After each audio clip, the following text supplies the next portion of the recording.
araw sa lahat. Ang title ng video ito ay Testimony ng lalaki ayaw magsisi sa kasalanan niya ng sexual immorality kasi nagpa-practice siya ng witchcraft. So, meron akong kilalang lalaki at buhay pa siya na yun.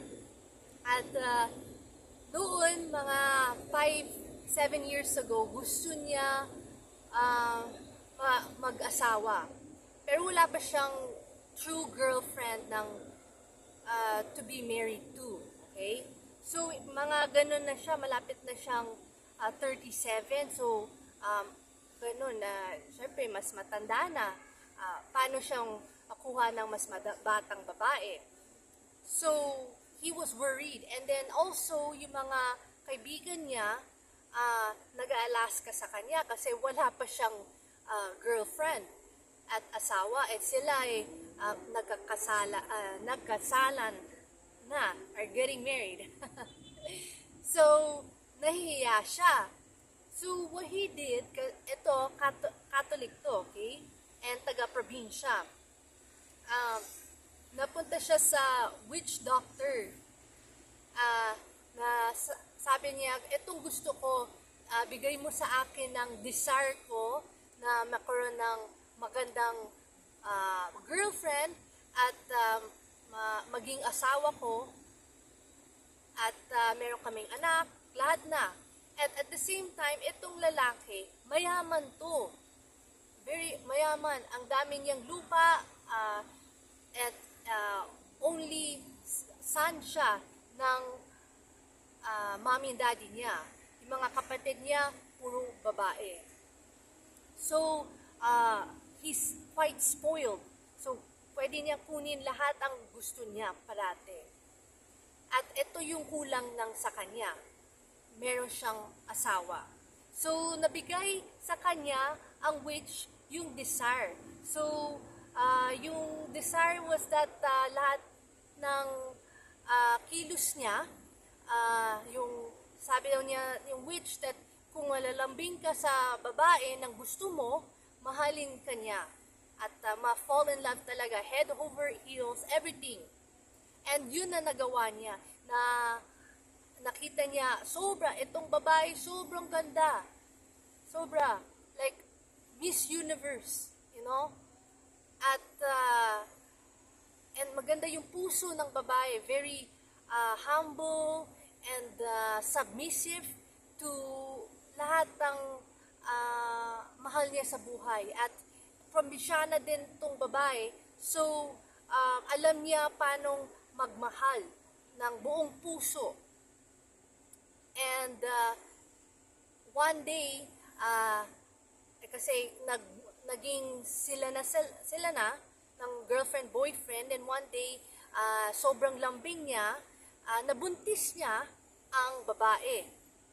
And then, natakot yung babae. Sabi niya, naku, mali ito, nagawa natin, and all.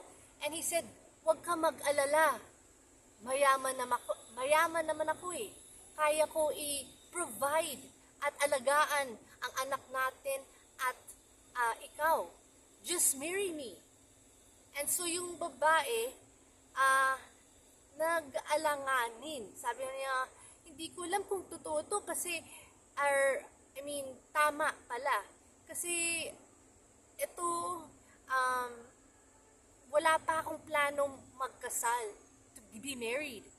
And this woman, it was like 24 years old. Okay? So,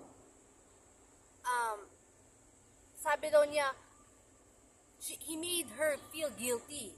And sabi daw niya, okay, you know what, kung if ayaw mong magkasal sa akin, then maging single mom ka. Dito pa sa Pilipinas, ang hirap yan. Oh, ako na nga ito na yun, oh. I'm willing to marry you. Anak natin yan. And so, yung babae, na guilty siya, na naisip niya, oo na nga, he's perfect, like mayaman, tapos anak namin, sino pang aalagaan sa akin? And so she married him. That was the sad story. Ngayon, ngayon, ah, yung anak nila, it came out to be mentally unstable. Okay? Hindi tama, unhealthy ang anak nila. So, yung lalaki, nagalit, na frustrated sa buhay, nang parang bakit kuha ko ng lahat, asawa, anak, pero yung anak namin hindi maganda, hindi tama. So, ano nagawa niya? Yung lalaki, nabuntis niya ulit ang asawa niya. This time, lalaki naman. And will soon be giving birth. And yun ang naisip niya ng sana healthy naman to this time. Para perfect na ang buhay namin. Halos. And you know bakit kasalanan yun din? Yung to have another child nang nagawa niya? Kasi napalit niya ang anak nila to be, which is yung anak nila, buntis, ang misis niya, kapalit sa anak nilang una. Na favor nila ang anak nilang that they hope is healthy. Ayaw niya yung anak niyang mentally unstable. So that's why they got a new one. That's wrong. That's kasalanan. Iba pa sa witchcraft na practice niya. So that's why when God saw yung heart ng itong lalaki at itong babae, mas lalong tumigas ang puso nila. God gave them into a reprobated mind. Yes, magandang buhay nila na yun. Pero, God gave them into sin. And soon, when the rapture na, naiwan sila dito, they will get the mark of the beast and pupunta sila sa impyerno when they die. Diretso na. Bakit? Ayaw nila magsisi. Kasi yung lalaki, asawa, nagtiwala sa witchcraft due to his following his puso. Kasi nakinig siya sa mga tao ng, ay, kailangan kong merong asawa. So, this message, warning to, huwag kayo mag-inggit sa mga taong successful sa buhay na yun, mayaman, enjoy ng buhay. Pero, merong kapalit yan. Remember, itong message, itong story, si Satan, nabigay ng lahat ng gusto ng lalaki. Yung puso niyang, gusto niyang meron ng anak, merong asawang maganda, mayaman, lahat na. Okay? Pero, ang kapalit naman niya, kaluluwa niya, pupunta sa impyerno.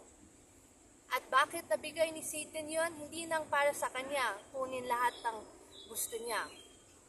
Para makuha niya ng isang babae, dapat pumasok sa langit. Dapat tagalingkod ni Jesus Christ, pero na fall in love siya sa lalaking hindi niya alam masama pala. Tapos nagkaroon silang madaming anak. Lahat sila pupunta sa impyerno. Yun ang pakita sa akin ni Jesus Christ. All because of one man who chose not to repent sa kasalanan niya.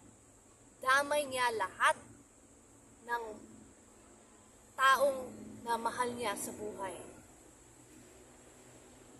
So, I hope natuto kayo dito. At I hope kung ikaw yung taong parang yung lalaki, magsisi ka na yun. Huwag mo idamay ang ibang tao na you lead them away from Jesus Christ. Kasi kasalanan yun eh. Masama yun eh. Ay, alam nyo, sabi o Jesus Christ, kung you lead people away from Him, it's better na matay ka at be thrown into the ocean than lead people away from God. Ganun ang masamang tao yun. Huwag ka maging ganun. So, sana i-share nyo to at as a warning sa lahat ng Pilipino that merong taong masama talaga. Kasi na-follow nila ang desire ng puso nila. Pero as Jesus Christ said, you can get the whole world, lahat sa'yo, pero pupunta ka naman sa impyerno.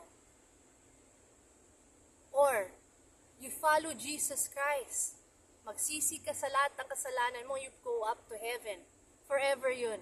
Sa impyerno, walang takasan doon. Anong choice mo? Pipili mo ba si Jesus Christ, mahalin ka? Or pipiliin mo ang puso mo, ang kalooban mo? There's a consequence to that. Choose wisely. Don't use yung puso mo. Pray. Anong kalooban ng Diyos sa buhay mo? This is the end of the message. May Jesus Christ bless you.